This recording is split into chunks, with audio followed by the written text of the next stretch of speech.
The original idea for this meeting was really, really small. It was just a small sort of seminar, and the seminar was going to feature these two authors. I had recently read Margaret's book, Detained and Deported. You can see the screenshot or the poster of it over there.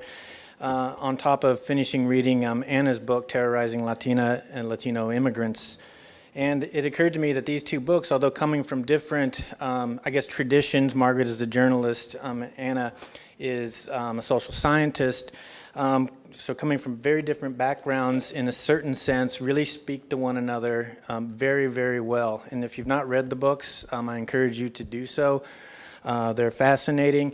They speak really well together. So let me just introduce our two guests here. Starting with Margaret. I've known Margaret for a number of years. Margaret's the author of two prize-winning books on immigration, both from Beacon Press, Detained and Deported Stories of Immigrant Families Under Fire, which she's going to talk about today, as well as The Death of Yoselin, which was published a few years ago in 2010. And Margaret actually came out here and spoke about the book at that time. Margaret is a longtime journalist in Tucson. And Margaret holds a bachelor's degree in French from the University of Pennsylvania, and she studied French at the Sorbonne in Paris, and she has twice gone to Guatemala to study Spanish in the colonial city of Antigua. After working as French editor for TV Guide magazine and as a child's book editor at McGraw-Hill in New York, Margaret turned to journalism. She started as a reporter at the Express Times in Easton, Pennsylvania, and since 1990, she's been writing for the Tucson Weekly. She's won many, many awards, and in my mind, she's one of the journalists of record on the immigration issue. I'll read her stuff and trust it before a lot of other people's. Her work has been widely published in Washington Post, Al Jazeera English, among many other spots. She's been a TED Talk speaker and has appeared in interviews on NPR and many news programs. So I'm really happy that Margaret could come. Dr. Ana Sampaio is Director and Associate Professor of Ethnic Studies and Political Science at Santa Clara University with specialization in immigration, Latino politics, race and gender politics, intersectionality, and transnationalism. Her book, of which she's going to speak about, Terrorizing Latino Immigrants, Race, Gender, and Immigration Politics in the Age of Security, which was published in 2015, won the 2016 American Political Science Association Award for Best New Book in Latino Politics. The book is fascinating. It really is fascinating.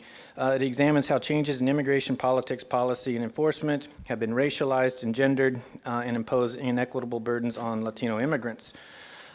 She's published widely on this topic, including another book, Transnational Latino Communities, Politics, Processes, and Cultures, published in 2002. In addition to this, has published numerous peer-reviewed articles in prestigious places. In addition to being active in the American Political Science Association and Western Political Science Association, Dr. Sampaio is co-editor of the journal Politics, Groups, and Identities, and has served previously as Associate Professor of Women's and Gender Studies at Rutgers University. And so I'd like to welcome them. Thank you.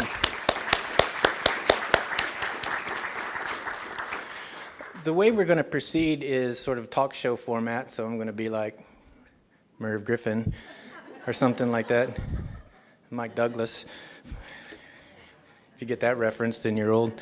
But first, because you've had enough of me, I've been up here, I feel like all day long. I've asked each of the authors, Margaret and Anna, to spend some time talking about the book project, the motivation behind it, the sort of central themes. And as you see and as they talk, you're going to see that the real close connection that these two books have with one another. And so I think we'll just start in alphabetical order because I'm creative like that. And I'll just have Margaret. Do you want to come? What's that? And so Margaret's going to come up here. You might want to turn off that because it'll interfere with this. Yeah.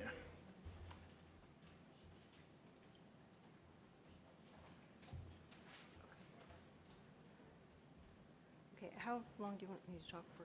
10 minutes, okay. Go over,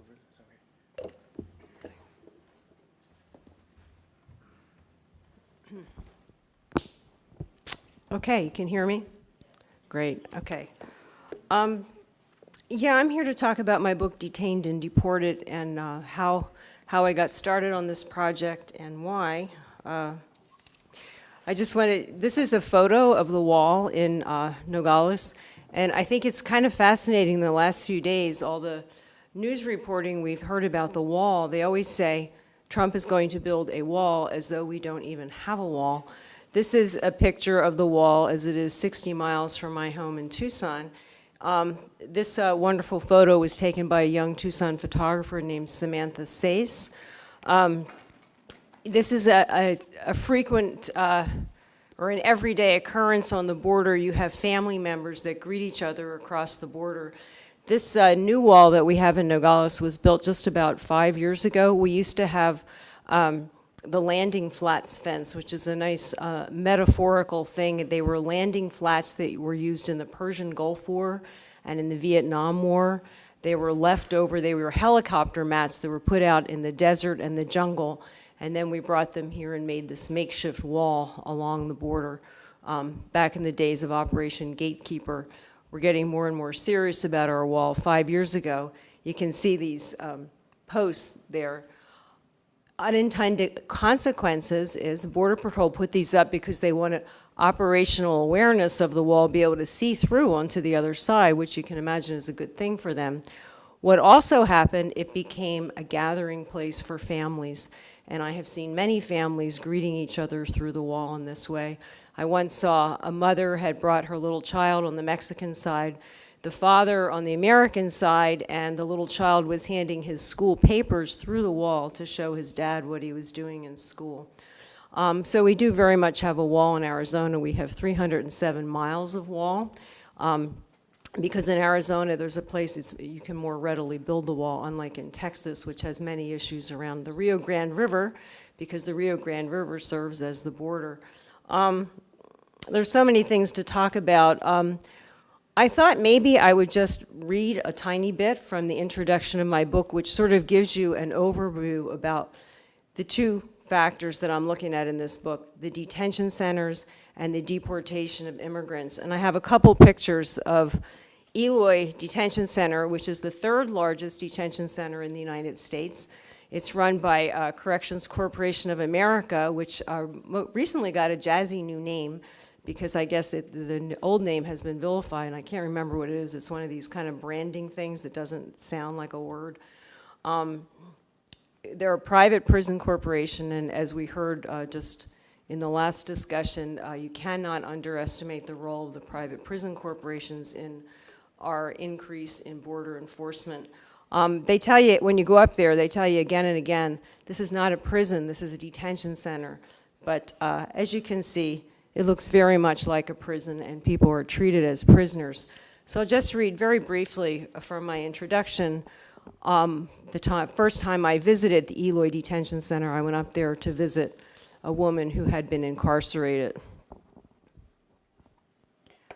And I don't have her picture because when you go to visit as a friend, you're not allowed to take pictures in the detention center as a friend or family. I later went back as a journalist and was able to get photos, but I have no pictures of her.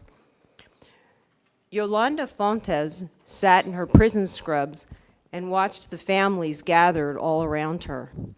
Husbands were reconnecting with wives, sisters with sisters, mothers with children. It was a sunny Sunday in April, and the families had flocked to the Eloy Detention Center, a dreary for-profit immigration prison in Arizona, to visit their detained loved ones. A female prisoner sat with her small son on her lap, but her arms wrapped tightly around him as if she were imagining never letting him go. The aunt who had brought the little boy spoke sorrowfully to her sister as the child snuggled in her mother's embrace. Nearby, an imprisoned father sat across a table from his wife, clutching her hand. They were trying to talk, but their 4-year-old daughter, hungry and tired, fussed on the floor below. None of the families in the packed room had any privacy. An impassive guard presided over their melancholy reunions, keeping a close watch on the mothers and fathers dressed in jailbird scrubs. The visiting room was bleak and windowless, lit by glaring prison lights. It was a beautiful spring day outside, but no rays of sunlight pierced the cinder block walls. Alone among the detainees in this stark space, Yolanda had no family visiting, just me, a writer who had come to hear her story. She was glad to be out of her prison unit, and she was full of smiles, determined to be cheerful. Yet her tale was grim, and she looked at the other detainees' kids wistfully as she recounted it.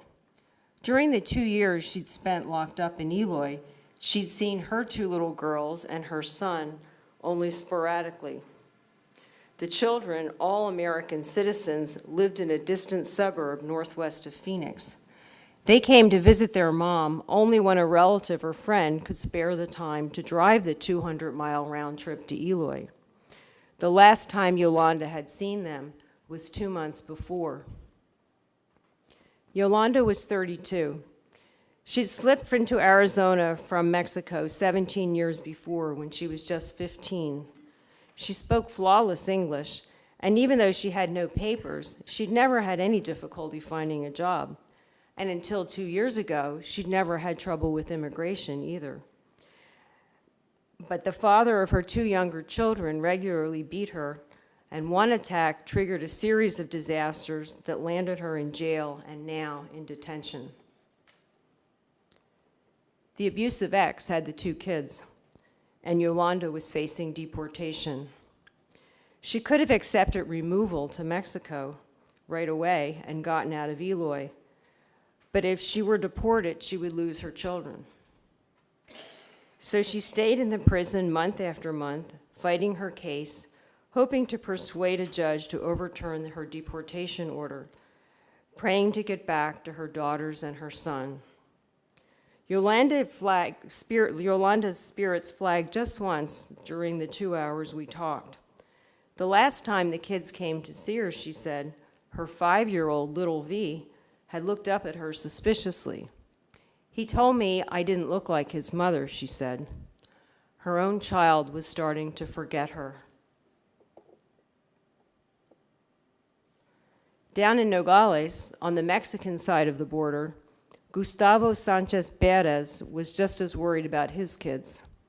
He was a 25-year-old landscaper from Phoenix. I met him early one hot July morning at a Catholic comedor just steps from the international line. He was one of 60 deportees eating a hearty breakfast of beans and rice in a humble dining hall run by an order of Mexican nuns. Like Yolanda, Gustavo had moved with his family from Mexico to the United States as a child. Born in Veracruz, he'd come to Phoenix at the age of 8, and he'd lived there ever since. He spoke perfect English. He and his wife had 2 small children, a boy of 4 and a baby girl, both of them U.S. citizens. Gustavo had been arrested in Phoenix for riding his bicycle at night without a light, and then detained by ICE. He'd rotated through several detention centers in Arizona and in Colorado before being tossed back over the border into Nogales. He'd always worked hard to support his children. What was their mother doing now, he wondered, without his wages coming in? He was staying in a shelter, but he would have to move on soon.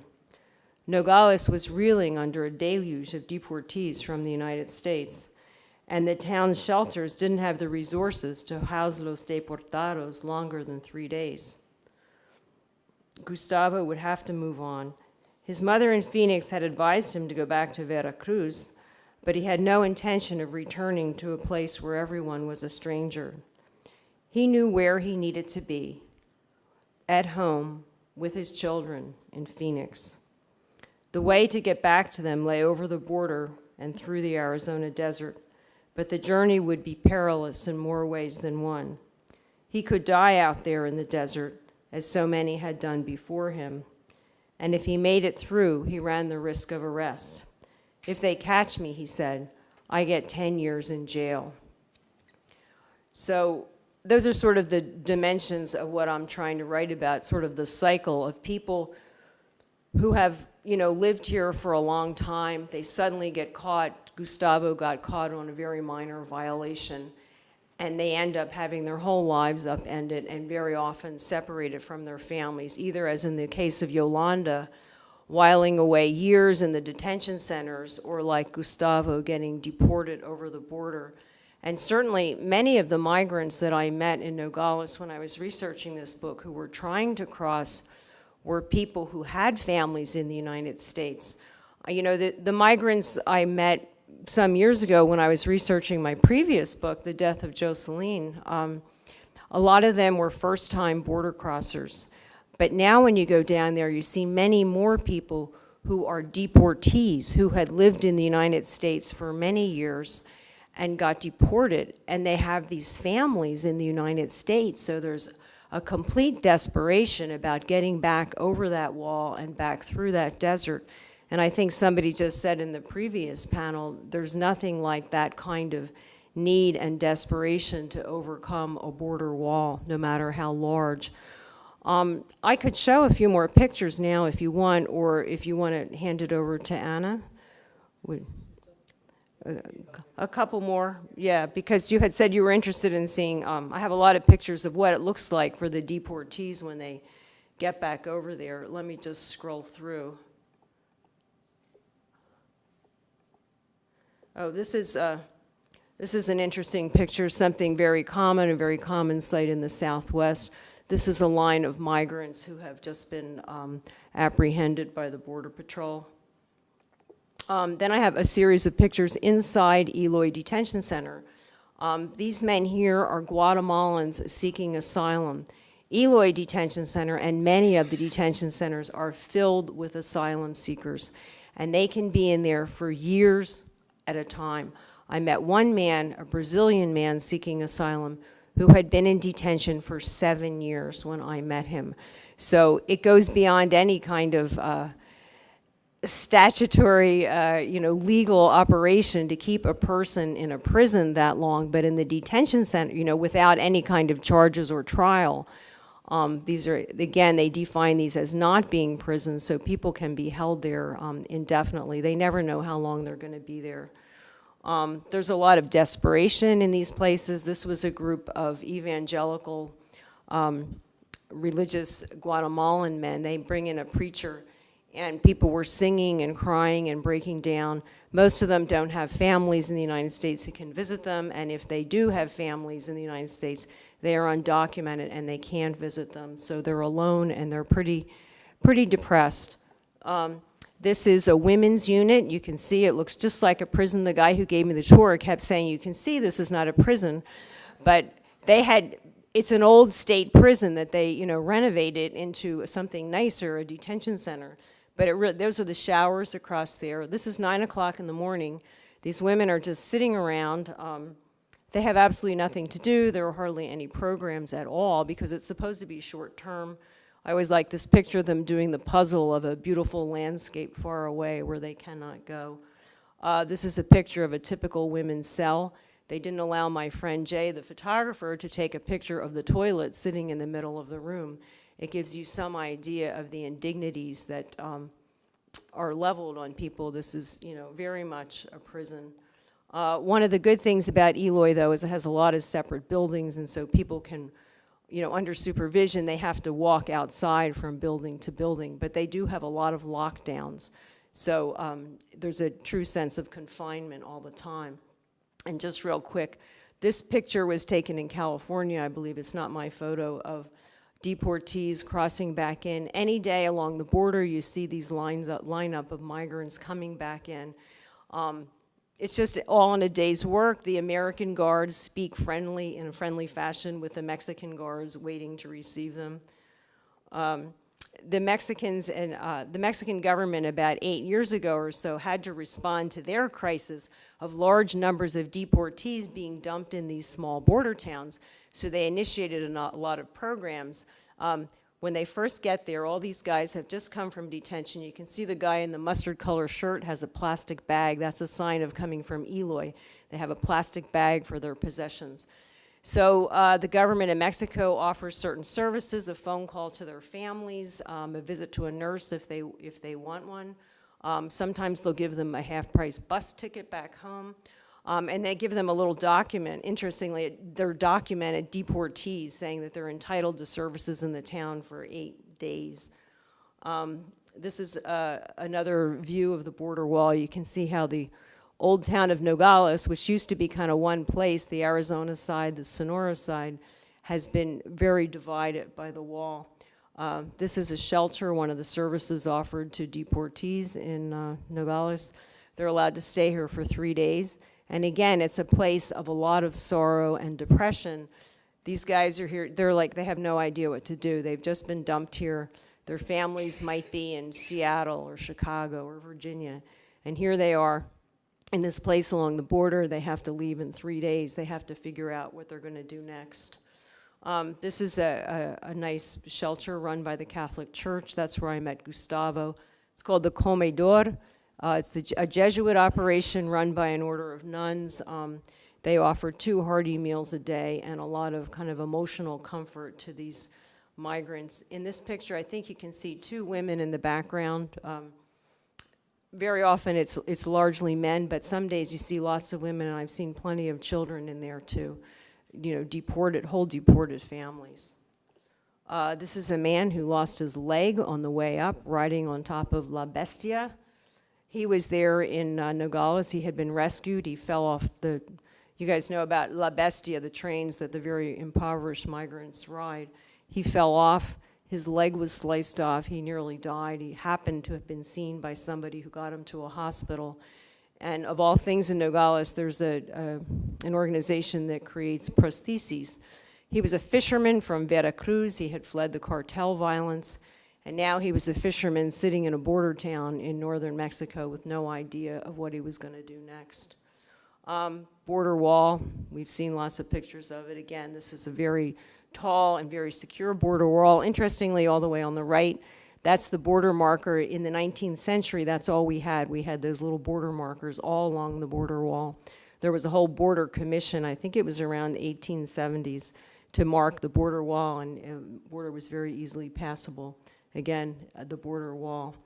So I'll just end there and let Anna present her book, and then I guess we're going to do Q&A after. Thanks.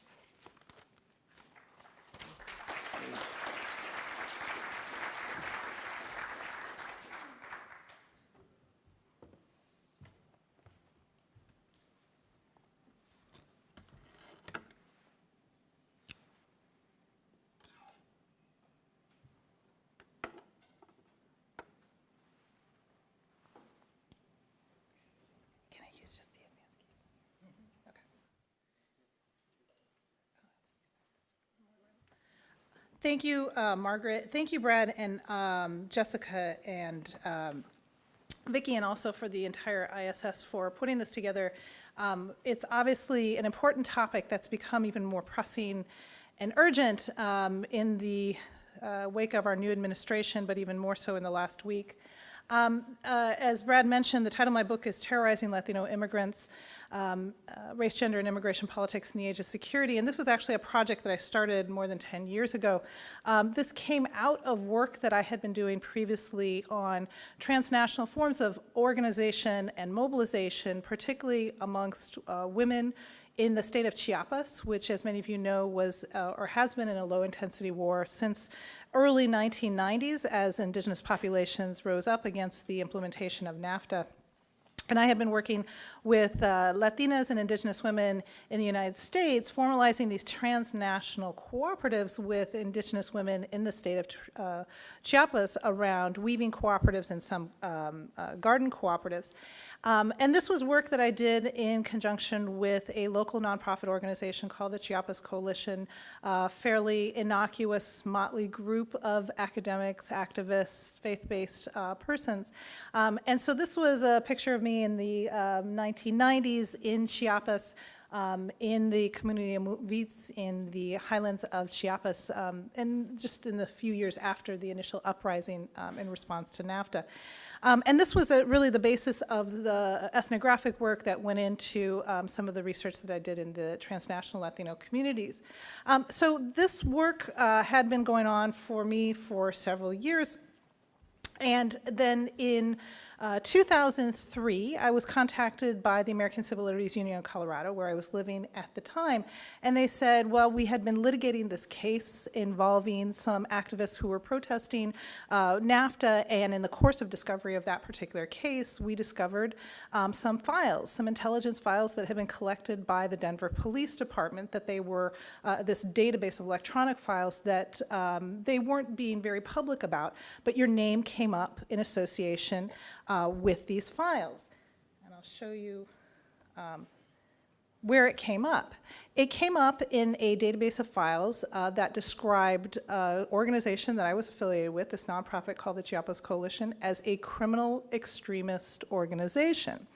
Now, Chiapas Coalition, again, like many of the nonprofits many of you organized with, this is a group primarily dedicated to the promotion of peaceful ends in this conflict in the state of Chiapas, and they held rallies, they held conferences much like this, vigils, because there was a strong faith-based influence, there was a lot of affiliation with the church and mobilizing faith-based support.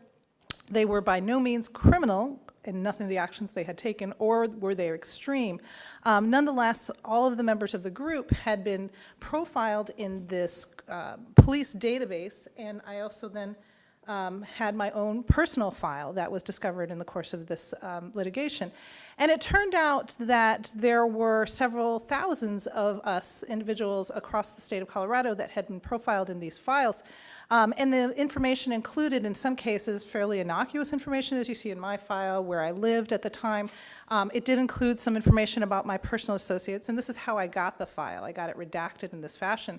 So there were people who I'm affiliated with, I still don't know who was in this file, but who were also then scrutinized by virtue of their association with me. I assume it's my husband. I assume it's my colleagues in my department. I don't really know who the people that were also profiled by virtue of their association with me. But I can tell you the file included such descriptions as this of one of our members, Antonia Anthony, an active protester with the Chiapas Coalition, has demonstrated in Washington, D.C. during protests against the IMF and World Bank, blames the Mexican financial policies responsible for the uprising in Chiapas. I mean, she sounds like, you know, a strong, radical activist, and then you find out she's a 72-year-old Franciscan nun, and not to say that the Franciscan nuns can't be radical activists and, you know, badasses in themselves. They are.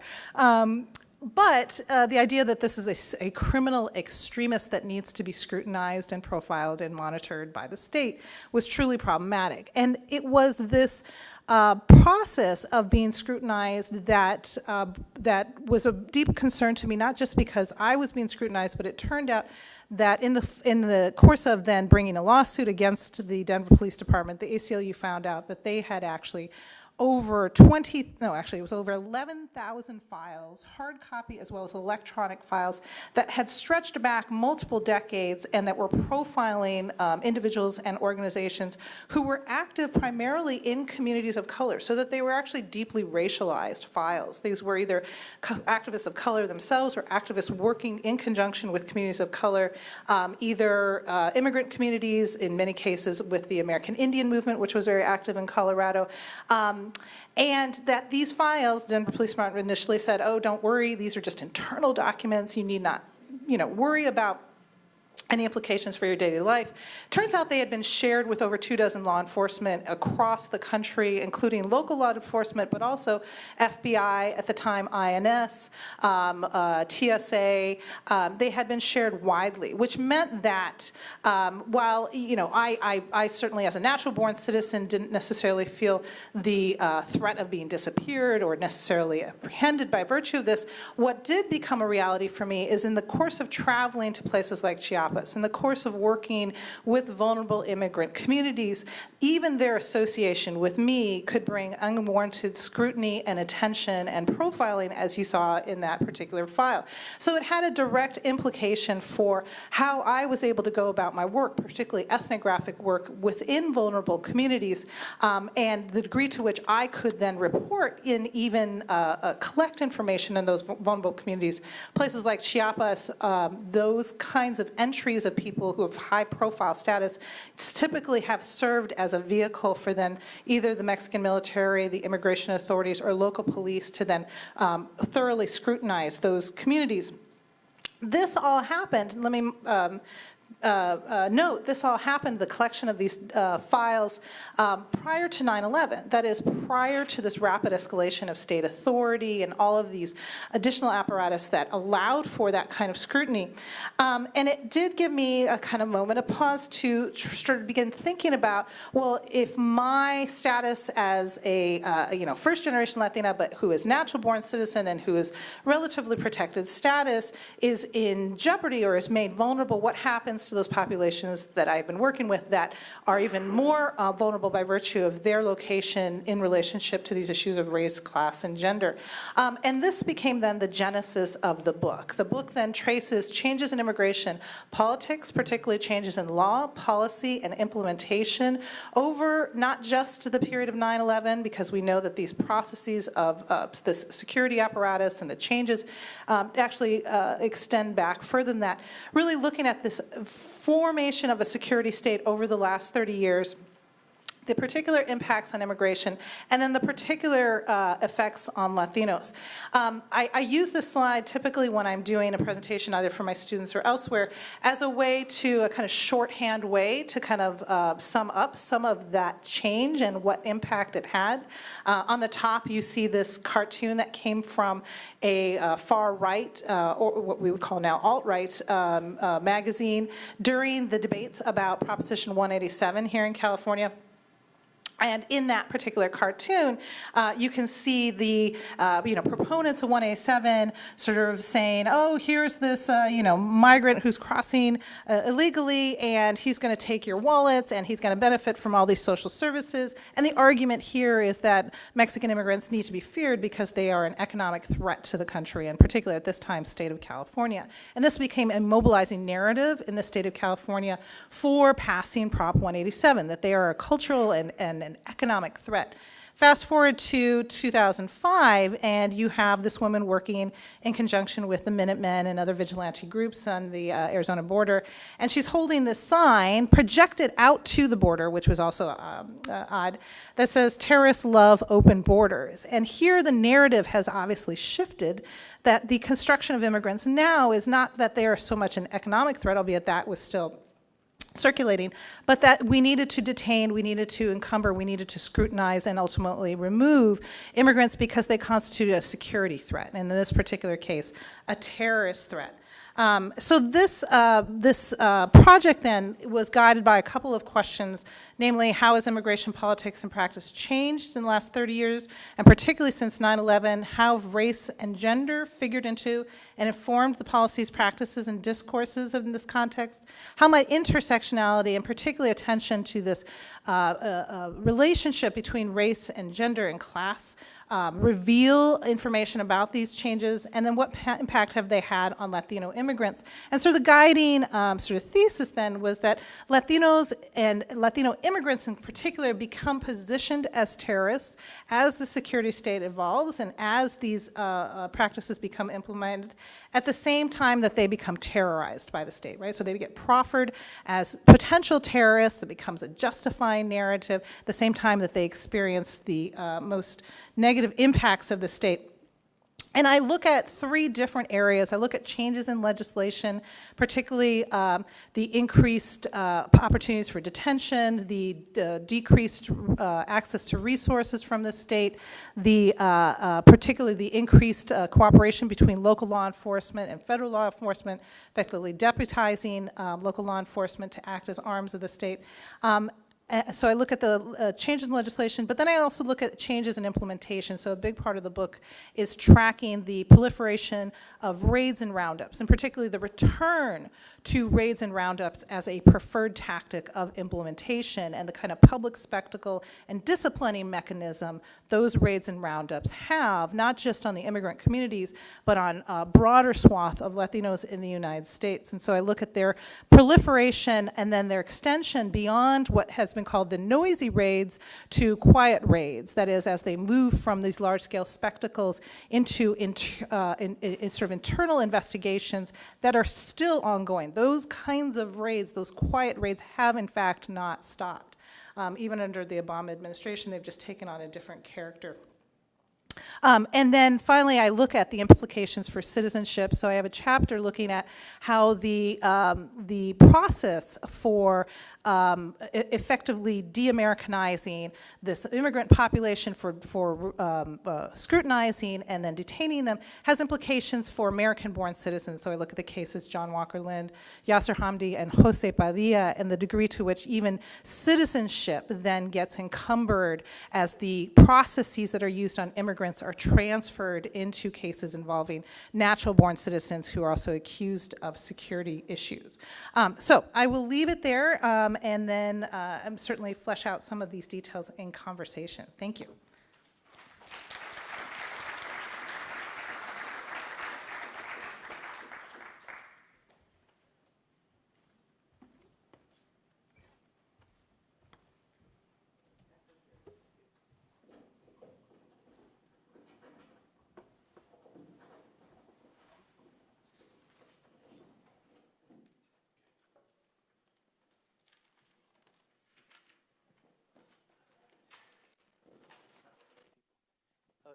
Can you all hear me? Okay. Thank you very much. Those are really great presentations, and you anticipated a lot of my questions. The way I want to proceed is I just have some pretty general questions, just to open up the discussion. Some might be directed to one or both of you, and then after a while, maybe turn it over to the audience, because you guys probably have better questions, or certainly have questions, if not better ones than I do. But I do want to start with sort of where you ended off in your presentation there, Anna, and this really goes to both of you. It's the narrative of terror, and it infiltrates your book as well as the death of Yoselin, and of course it's a motivating factor in yours. I wonder if you could maybe start with Anna, elaborate a little bit more on just how pervasive this terror narrative really is, and how it's been materially used to justify really bad things, either politically or in terms of policy. And then maybe turn it over to you if you have any comments. Mm-hmm. Yeah, I'm sorry. I come from a Latino family where you have to talk loud and fast if you want to be heard. So I might not need this. Might blow you out. I'm not on. There's just a little button at the top. Yeah, I know. All right. Can you hear me? There you go. Okay. So you're absolutely right. It's the kind of change in discourse and the kind of proliferation of these descriptions of Latinos as this potential terrorists, the easy conflation of them as potential terrorists is truly troubling, and is a legitimizing narrative, right? That is what then serves as the basis then to argue for not only broad changes in law and policy like the USA Patriot Act, the creation of the Homeland Security Department, but a whole host of other pieces of legislation that happened, particularly under the Bush and then the early parts of the Obama administration. We like to think that Congress was not or has not been active on immigration, even though they have plenary power of this issue. And it's far from the truth that they have in fact been very active on immigration legislation. It's simply the preponderance of it is very restrictive immigration legislation. There's no activity on comprehensive immigration legislation. But part of what I try to do in the book is to demonstrate how the discussions about terrorism and security are also deeply racialized as well as gendered.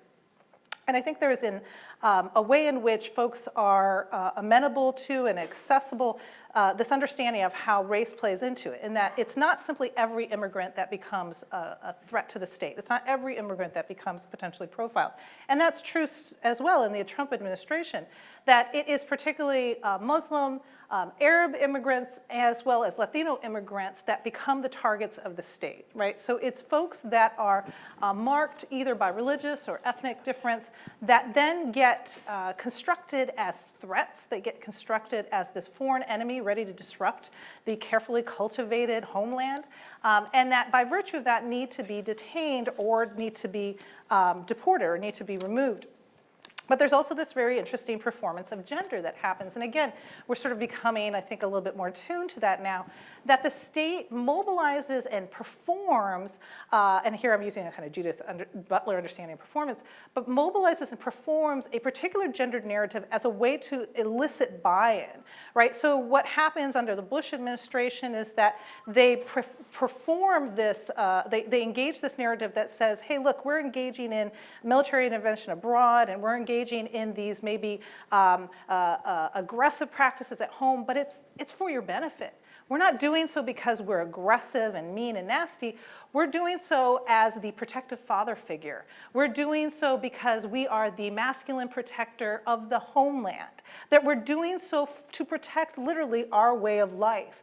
And that you should be, in fact, grateful because we are protecting all of you. You are subordinates, and we know better than you. And so, don't fight back because this is in your interest. Just as a father figure would presumably protect his subordinated, his gendered subordinates, the state utilizes that same trope, and it comes out over and over and over again. It comes out in the justifications for these raids. So you have U.S. Attorney Michael Selby saying things like, well, we went into these airports and we rounded up all these not only janitors and service personnel because they were persons of unknown origin. We did it because we didn't want them, getting on a plane and blowing it up. So there's this easy equivalence between a janitor who has a false social security number and a person getting on a plane and blowing up a bomb. Or you have people in Homeland Security saying, oh, well, we actually took these people into detention and they have been fined and imprisoned for their benefit because, they've been working without these proper documentation. And somebody from Al-Qaeda could have found that out and used that to their detriment. So in fact, we have engaged in what is a very humane, they even use that terminology, humane gesture by detaining them and imprisoning them for their benefit and the benefit of the homeland. And there's this consistent appeal to this masculine protectionism as a way to justify the state's performance. Now, I think we can talk about this later, but there is a different version of masculinity that Donald Trump is performing. There are still appeals to the nation. There's still appeals to paternalism. You saw that actually in the descriptions of those two executive orders just in the last few days, even going so far as to say we need to fortify the border for Mexico's protection because of all of these potential Central American terrorists and security concerns that are threatening them, right? So there was some appeals to that. But he performs a slightly different version of masculinity, a more aggressive, sexually dominant masculinity, and then at times also this injured masculinity that equally justifies these kind of actions he's taking. So part of what I was interested in doing was not only tracing this shift in discourse, but to teasing out the way that race and gender played particularly important roles in the state's practices, both as a legitimizing narrative, but also in its performance of that. Yeah, well, I don't have too much to add to that. In the context of Arizona, which is the place that I write about and study, we have a long time pattern of campesinos coming over, and here in California as well. And after 9/11, every campesino was redefined as a potential terrorist. It has nothing to do with reality. People are still coming here for jobs and supporting their families. But this whole layer of the state, as you say, the huge increase in Border Patrol and in expenditure on border enforcement after 9/11 complicated and made more dangerous and more fatal an already very difficult humanitarian crisis along the border. Thank you. Continuing this theme, both of you sort of and you're a journalist, I'm going to start with you, but both of you Okay. sort of implicate a little bit the media in terms of perpetuating sort of this threat or terror narrative. Yeah. What role, if any, do you see the media playing in this? Because there's a lot of narratives that one could take to discuss immigration or the immigration issue, Right. but this seems to be a prevalent one Yeah. that you don't take, but Right, you've yeah. written on extensively Yeah. in both of the books. Well, I remember, maybe 8 years ago in southern Arizona, somebody found a rug out along one of the migrant paths that looked, they claimed, like an Islamic prayer rug. And the hysteria that followed from, it was probably something that came was from living there when that Walmart, happened, yeah. just, some kind of Asian-looking design, and complete hysteria in the local media about the absolute danger that was being created. And of course, the whole thing was a complete farce, but it doesn't stop people from grabbing onto that. I think that the media, in general, really ignore the human dimension of it, which is why in my book, in my writing, I always try to find the human beings, who are actually the victims of the policies that we have, the real impact on real lives. I think it was interesting in the previous discussion, the study that you and your graduate student were working on, the fact that people don't know about the migrant deaths. I've talked all around the country when I wrote that book, The Death of Jocelyn, which is primarily about the migrant deaths and the difficulties of the journey. And people all around the country said to me, I had no idea this was happening. I had no idea, how come I'm not hearing about it? And one of the things about the migrant deaths that keeps it hidden is that they're individual, they're one by one, their bodies lost in the desert.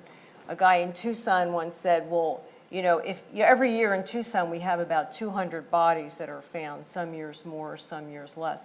We always have to emphasize bodies found, because there are way more bodies that are never found because of the degradation, the deterioration of the bodies in the desert.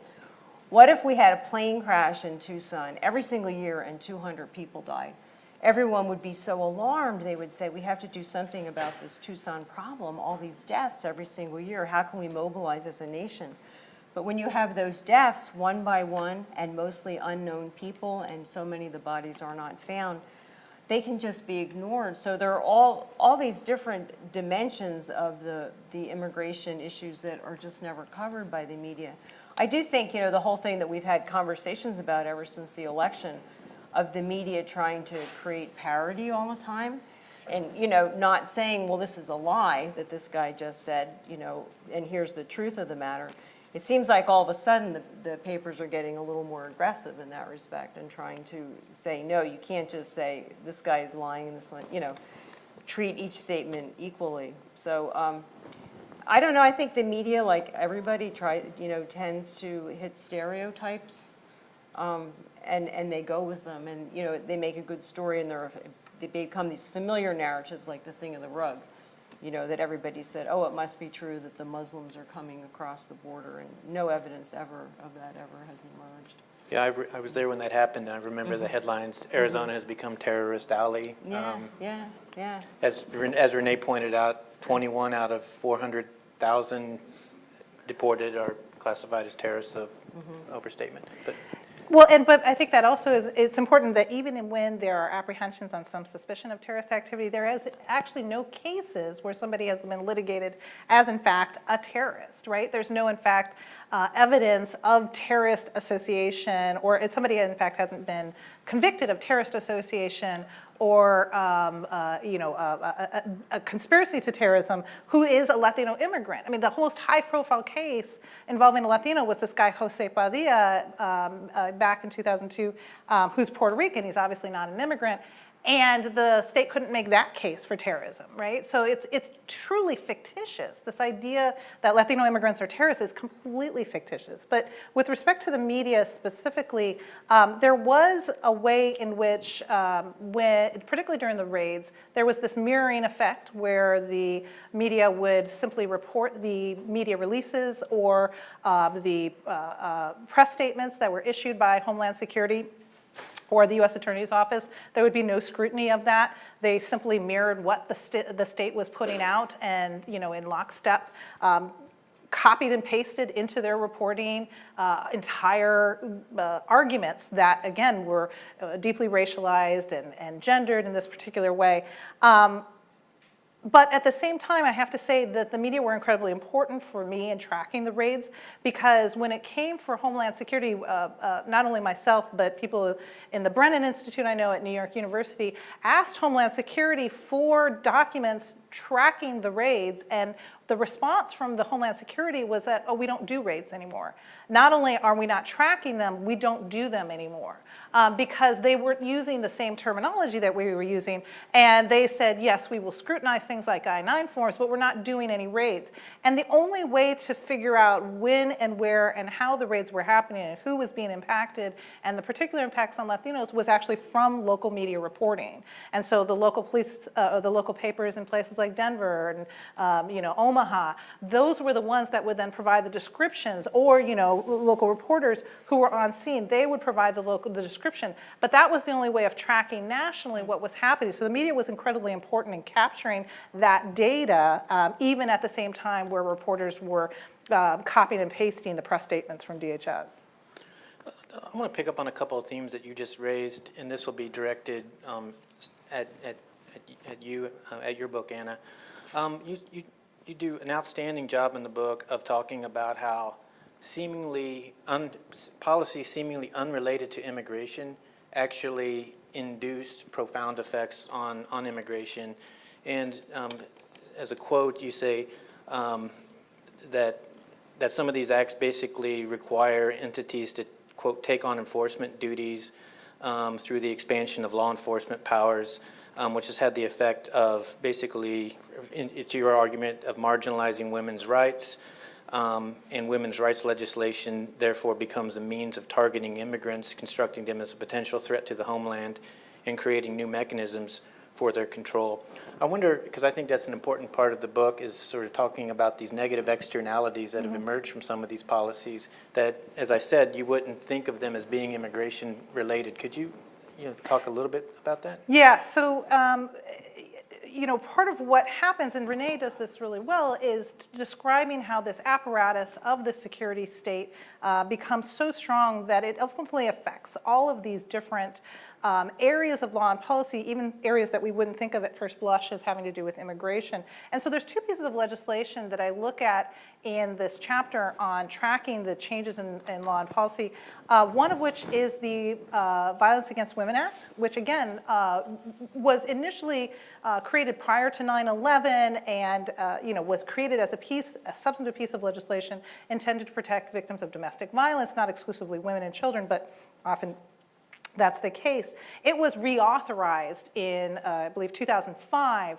And then similarly, the Trafficking Victims Protection Act, which provides, again, protection for people who are fleeing gender-based violence, including things like sexual slavery, sexualized crime, and providing them with visas for entry, both of which on the surface are important pieces of gendered legislation intended to expand, if not women's rights exclusively, the protections against gender-based violence. But what happens in the context of this security state that sees all immigrants as threats and hijacks every opportunity to further scrutinize is that there is enabling parts of those, even those particular pieces of legislation that allows for local police departments who are supposed to be working with nonprofits and community-based organizations to support victims of domestic violence, to act as agents reporting persons who they believe are undocumented, and then to work with federal authorities and regional centers to then apprehend those people who are undocumented. So that they actually, in the legislation themselves, have budgets, resources, and even mandates is not the right word, but prescriptions for how local police can then act as reporting agents for persons they believe are undocumented, and pose national security concerns. So here you have gender operating in a different way. When we think about gender, as social scientists, there's often a flat way in which we think about gender. We often think about it's just an embodied identity. But here you've got gender implicated in the construction of law and policy and the mobilization of gender as a vehicle for the state. Right? So the state is utilizing gender and this narrative about gendered rights in order to expand its reach and its particular security apparatus, right? And so it's a troubling thing that even this legislation that is incredibly important and that has some beneficial effects doesn't end up protecting oftentimes, or even it can act as a vehicle to then go after Latino communities, including Latinas who are caught up in many of these raids that are happening at the same time it's being rewritten. Thank you. I'm going to turn to Margaret's book and maybe change the focus a little bit here. One thing you're really good at, and I think everyone should read both of these books, but one thing that I really like in your book is that you can tell really good stories about people. And one thing I would like you to maybe talk a little bit about is that we hear a lot about sort of mixed generation households or mixed immigration status households, and we sort of throw that phrase out in a fairly sterile kind of way, almost like it's a demographic. There's a household with an undocumented and a documented person, or a citizen and a non-citizen, or what have you.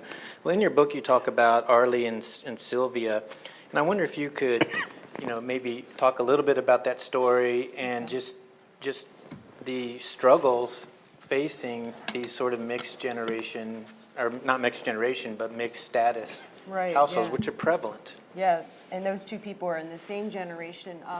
This is a story in my book about a family. Mother and father were from Mexico. They had a baby girl named Arlie, and made the decision to migrate north to Tucson. 2 years later, they had another daughter named Sylvia. And this family was interesting in that they had strategies all along not to be detected. They didn't live in the more Mexican parts of town. They went to the east side of Tucson, which is heavily white, heavily Mormon, bought themselves a little red brick house. And they never went on the highways. They had like sort of a whole strategy in their lives of how not to be caught by the immigration authorities. So they raised the two girls lovingly, of course, and the two girls were treated equally, and the two girls had no idea that they had different legal statuses. The mother was one of these moms that was really careful to get the kids into the best school programs. They were really good students, really good family. She did a lot around raising them to give them every opportunity possible. The older girl, Arlie, never knew that she was undocumented, and I think so many young adults that I have met who are undocumented say the same thing.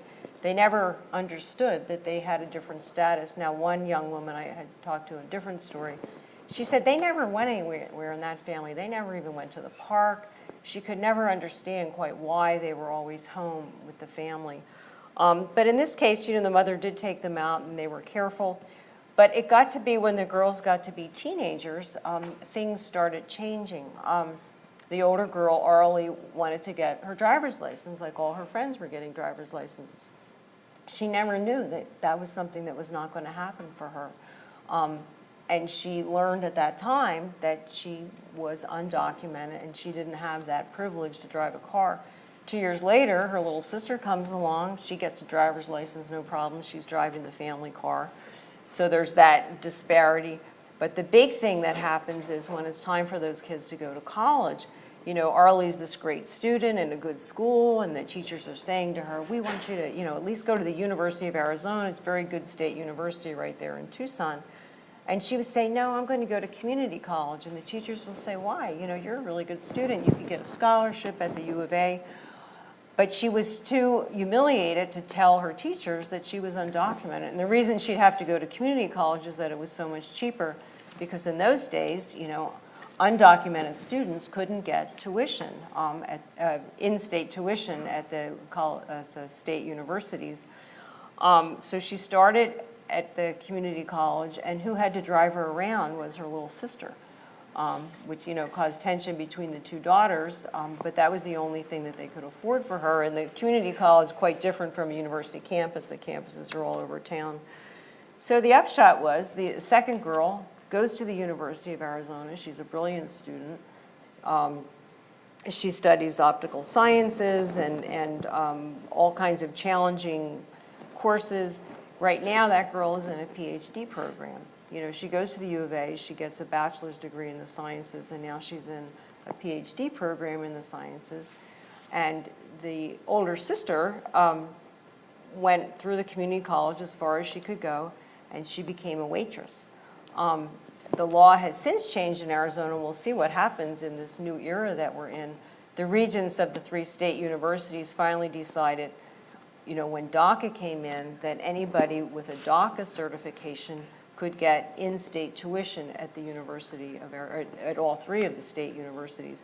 So that is happening right now. It's probably in jeopardy because the state has always fought against it. The regions have a certain amount of independence. But, you know, it's interesting to see. And then the mother, who's the person that I interviewed, she feels this terrible guilt and anguish. She said, how could I have done this to my kids? You know, why didn't I just stay in Mexico? You know, things might not have been so bad. We would have had family there, because she also regretted very much as an undocumented person. She was never able to go back home. She wasn't able to attend her mother's death. She hasn't seen her siblings in many years. So this whole family is really disrupted by the immigration status. And ironically, the younger daughter, when she reached the age of 21, was allowed to apply for status for her parents. So last I was in contact with the family, now the mother and father are here with green cards. The younger daughter is a citizen, and the older daughter is undocumented, and, you know, her future is bleak. So it's really interesting the way things have changed, you know, in the last 2 generations, the way immigration has played out, and this is a huge problem. I was talking last night with Roy, who told us, you know, he is undocumented. And, you know, what that does to somebody when they know that they don't have those kinds of opportunities, and what might happen, all the, you know, the people a little bit younger than Orally who were able to benefit from DACA, and what that will mean for them if they suddenly lose that protection to at least stay here. And so suppose DACA goes down with the state of Arizona, and other states say, well, okay, now you're illegal again, so forget about going to our state universities. So it's really an issue about these parents that get deported. And I have one story in my book about a woman, 2 children, U.S. citizens. She gets deported. The children get taken by Child Protective Services. Mother was never thought to be a bad mother. She was a good mother. Her only crime was being here unlawfully, and the state moved very quickly to sever her parental rights. In that case, she ended up having a lawyer who helped her, and she's in Mexico. She got her little girl back. But so you start asking, you know, from the perspective of human rights, what is the right of a child in the United States with full citizenship to be raised by his or her own parents? Because that's something that we have severed a lot. And on any given day, there's something like 5,000 children in foster care who were removed from their families because the parents were getting deported. So they become, you know, parentless children in the care of the state, simply because their own parent, who was a loving parent, was taken from them. I think at this point, I have a number of questions, but perhaps the audience does as well. And so I'd like to open it up in the remaining time that we have for anyone who has any questions.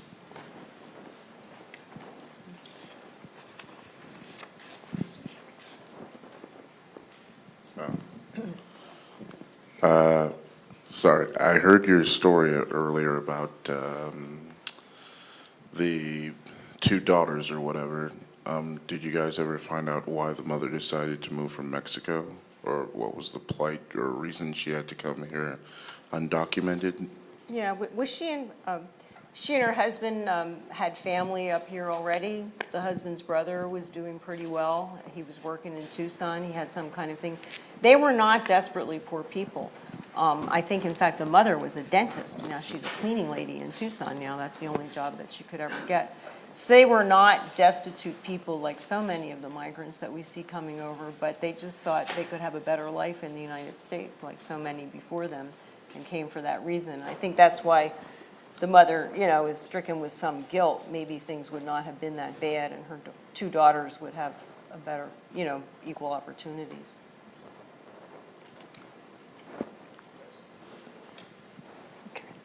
So in terms of how immigrants get framed and the kind of racialization, Anna in particular, I wanted to kind of hear your thoughts on this. One of the comments one of my friends said on not on Facebook, sent me a text message saying, try to bring up more Asian American kind of voices and other racial groups, especially when you're talking about the unauthorized population. So I'll take that request seriously. So something like 1 out of every 8 Asian immigrants in the country is undocumented. If you look at the Irish immigrant population, based on whatever rough estimates we have, 1 out of every 2 Irish immigrants in the country is undocumented. And yet, so much of our discourse, including, I would say, scholarly discourse, reinforces this false notion that Latinos are immigrants. Most Latinos are not immigrants. And that immigration, or even the phenomenon of undocumented immigration, is mostly Latino. So how can we disrupt that? Because so much of what political elites do is to reinforce that image. I mean, obviously, the work that we do now, I think as social scientists, takes on even greater importance, and particularly in revealing that data, much like Renee's kind of presentation helps us to come to terms with more realistic data. But I think there's a difference between revealing what is the accurate estimates about the population, which is of vital importance, and not the least of which is to us, but the media outlets, as opposed to then scrutinizing the way in which narratives are constructed for other purposes, right? The narrative about security threats wasn't constructed to give an honest assessment of the Latino population. That wasn't what it was supposed to do. It was supposed to allow for the greater expansion of the security apparatus and the greater expansion of state authority. And it did very well at that, right? And so it's a difference between trying to paint an accurate picture versus trying to interrogate what is the state doing in the mobilization of its discourse and the construction of this particular narrative? What goal is that serving? And then also, why is that and how is that particularly problematic and targeted at very specific populations? So that narrative of threat did not extend to Asian Americans, frankly. By and large, Asian Americans still sort of were encumbered by that model minority myth, right? And that still is the case today, right? There's this idea that there are the good immigrants who are the H-1B immigrants, and those are the ones to the degree that we're going to allow for any additional immigrants that we will allow entry, and then there are the bad immigrants, and those are the H-2A and the undocumented immigrants, right? So I'm a little bit more concerned with how the narrative is constructed to serve the state, and then how that has particularly damaging impacts for this population already marginalized by race.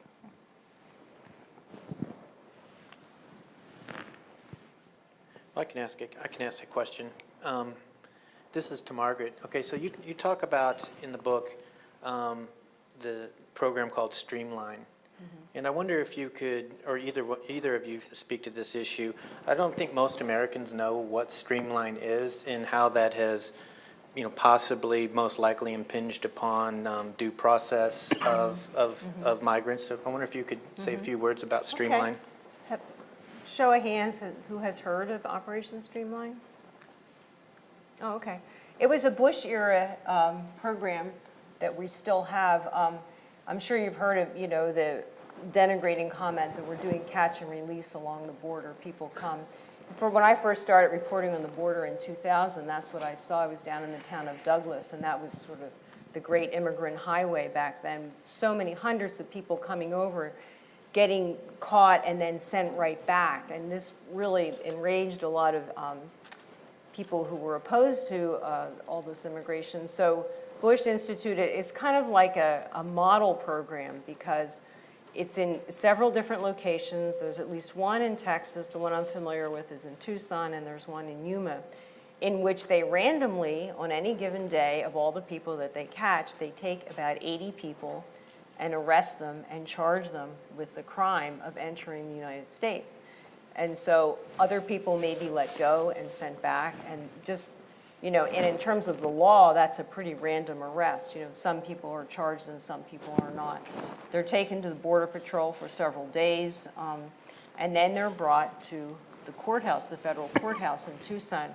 They start their day at 9 o'clock. There are going to be 80 people tried in one trial. It's not a trial, it's a hearing. 80 people at once. So starting at 9 o'clock, they meet with their attorneys. There are all these attorneys who are hired and paid a daily rate to work with these people. Each attorney has about 10 clients given to him or her at 9 o'clock in the morning to prepare for their hearings at 1:30. So they have a very limited time with these people. And some of them, I think, one guy that I interviewed for my book was actually a good-hearted public defender type, had worked with low-income people his whole life who've been charged with crimes, and he said he tried really hard to find reasons that they could extricate themselves from this process. But by and large, all of them plead guilty, because if they plead guilty, they'll get a sentence of 30 to 60 to 90 days, depending upon prior entries, and then they'll go back home. Then they'll get deported after that. If they elect to challenge it and to plead innocent and to have a case, that's their legal right to do so. But it also means that they will be held in prison for a year or two before they get a chance to argue their case. So invariably, they plead not guilty. Once in a while, one of them will get off. A lot of people coming over the border in Arizona are indigenous people from Mexico and Central America with no Spanish language skills. And this lawyer that I met with, he's gotten people, they just get it dismissed because there's no adequate interpreter. Therefore, you can't try a person when you don't have a language interpreter, so they just let them go. So it's a shocking thing for an American citizen to witness. You go down to the federal courthouse at 1:30. 80 people are marched in chains. They're chained hand and foot. They really smell. They've been picked up in the desert. They haven't had access to a shower in 3 days. Their clothes are dusty. And they all shuffle in. They can't really walk very well. And of interest is anybody in the courtroom is not allowed to smile at them or encourage them in any way. I was with a group of people who got yelled at by the marshals. They said they'll throw you out. People would sort of smile. A lot of activists go just to kind of be a presence to say, we support you, but you get thrown out if you try to any kind of facial expression towards them. So the judge sits up at the front, and they go up in their chains in groups of 10, and the judge will read it. It's like an incantation, Jose Romero, you were arrested on July 25th, crossing the border in Nogales. How do you plead? And they always say culpable, culpable. That's the Spanish word for guilty. So it's quite a spectacle. You just, it doesn't feel, it's called rough justice or quick justice. It doesn't feel like a real hearing. So they all invariably plead guilty, and then they are taken to a prison, not a detention center, because they've been convicted of a crime. One thing this does is now they have a criminal conviction on their record. Okay, say they serve their time, 90 days, they're dumped back across the border in Mexico. They're going to try to get back again because maybe their family's up in Phoenix. Well, that's a felony. If you come back after a deportation, you're already a criminal now. You've been criminalized for crossing the border, so it makes your situation that much more difficult if you try to come back. It's a very expensive program. You have to pay all those lawyers. You have to then imprison all the people. But I understand that was one of the things that Trump thought was a very good plan, that we should do this across the board. And any person being cropped by Border Patrol to go through a similar hearing, and we can only imagine the costs of that program if we did in fact imprison all the people coming across. So it's really, anybody ever gets the opportunity to watch it, it's kind of a shocking thing to see in the United States. I'm going to sort of bring this to a conclusion because lunch is about to be served, but I want to sort of wrap up by thanking both of you for participating. I think this was an outstanding, I think your presentations were great. I encourage you to buy the books and read them. You'll learn an awful lot about the kinds of things that we were talking about. I'll leave you guys up here a little bit. If any of you want to come up and introduce yourselves or meet the authors for a couple minutes, feel free to. Otherwise, thank you very much, and I want to thank both of you. Thank you.